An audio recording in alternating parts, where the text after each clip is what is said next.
The world of kaijus is a fascinating one. The colossal creatures have captivated our imaginations with their deafening roars and city-leveling antics. The allure of these giant monsters known as kaiju has permeated pop culture across the global film landscape. In this larger-than-life niche genre, kaijus have evolved from terrifying, enchanting, and silly on-screen personas. From Kong's majestic climb to the timeless Godzilla's relentless rampage, the friend to all children Gamera to Guillermo del Toro's 2013 masterpiece Pacific Rim, etc., these behemoths have become the muse for visionary filmmakers, giving audiences, truthfully, some of the best entertaining movies over the years. There is just something both awe-inspiring, awesome, and terrifying about creatures that towers above us mere mortals, which makes it perfect nightmare fuel for the big screen.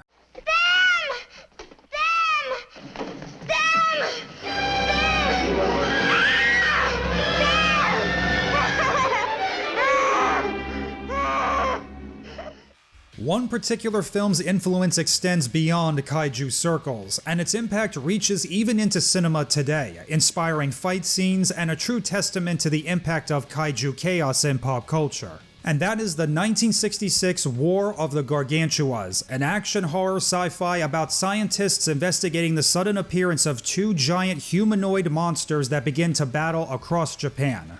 Directed by Ishiro Honda, the man behind the original Godzilla, War of the Gargantuas was a standalone independent sequel to the 1965 Frankenstein Conquers the World, in Toho Studios' creative attempts to make their own films about Mary Shelley's Frankenstein's monster.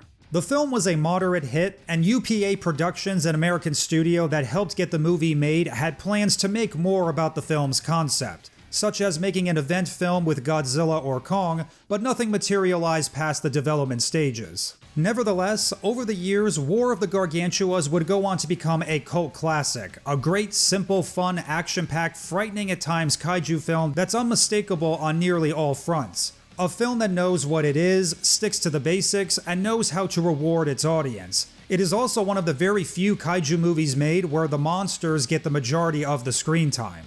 There is a great quantity of good scenes in this film, especially for kaiju fans, horror fans, or audiences looking for quintessential corners of both genres.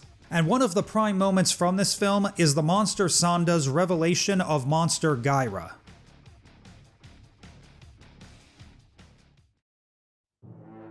The scene centers around the Gargantua Sanda, having rescued Akime, a scientist whom he had a close bond with from falling to her certain death. Injured after his rescue, he shambles home, physically hurt but ultimately feeling pretty cool about life, and likely excited to communicate the day's events to his friend Gaira in some way who is recuperating. This all changes for the absolute worst when he gets home. Sanda finds out the hard way that Gaira is fond of killing helpless humans. As Gyra lays down in a food coma surrounded by bloody human clothes, he barely acknowledges Sanda, who is livid. A battle ensues between the two giants, and after fighting around a bit, Gyra runs away, with Sanda limping after him as best he can. The moment itself doesn't persist long, but it is one I'm certain has stuck with fans and fellow viewers alike the most from this kaiju film. It's an iconic moment that's tense, the setting, camera work, and the acting. Leading up to this moment, the tension builds as the humans decide the monsters should be destroyed since they are too dangerous to be kept alive, since the Gargantuas are known to attack virtually anything they come into contact with. While Akime and the scientists argue that Sanda is a gentle and kind creature who is harmless, with Sanda helping Akime as well as him refusing to fight back against the military throughout the entire movie. Sanda grows angry when he learns that Gyra is attacking and killing humans, and decides he is willing to kill Gyra rather than let innocent humans die, culminating into a war with human establishments hanging in the balance. Another standout is the setting. The tokusatsu practical special effects are lovingly crafted, helmed by the impeccable special effects director E.G. Tsuburaya of the Showa era of Toho monster films. Not only is it detailed and enhanced by the cinematography, it clues you into the environment and the characters within it quickly in a concise, clear, and intriguing way, using its location, surroundings, and environment to build the tension, such as Gyra himself blending into the Inselberg, displaying a lurking, creepy, spooky image while only turning his head to look briefly at Sanda in a careless way, It's a strong aesthetic, and the whole environment just drips with that dark, monstrous uneasiness. The acting is excellent. On the surface, the acting in the sequence is cool and a joy, but deep down, there is a great grade A interesting character storytelling. The suit work is a delight. Suit actors Yu Sakita and Haruo Nakajima both perform their roles as Sanda and Gyra respectfully with an animalistic zeal. But unlike practically every other kaiju in Toho's Rogues Gallery, the eyes of the actors can be seen through the suits. And this seemingly insignificant detail creates a great sense of acting chemistry and emotion between the monsters. Plus, the suits were made very flexible due to the humanoid nature of the designs, so Sanda and Gyra's performance and actions is a kinetic display that has strong weight to it, thanks to the drama of the script and the flexibility of the suits.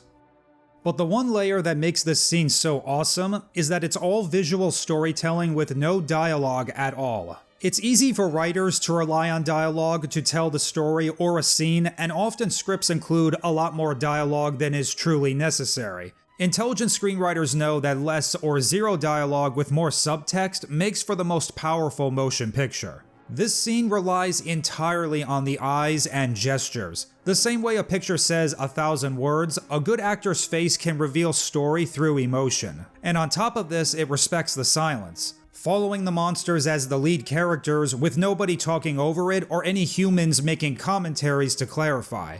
In other words, the monster's perspective is the film's perspective. A sequence that changes from caring and compassionate to suddenly uncomfortable, gradually escalates from threats to full-on violence. A confrontation all visual, but just as clear as a script with good dialogue.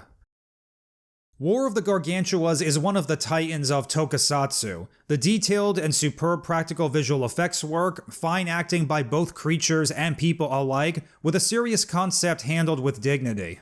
This particular sequence from the film not only takes show don't tell to its literal meaning, but also epitomizes everything its genre represents. A unique monstrous moment that serves as both a bout of kaiju fun, with an exceptionally enjoyable and investing tale of tragedy, handled with care using every other aspect of filmmaking to make a scene recognizable and classically iconic.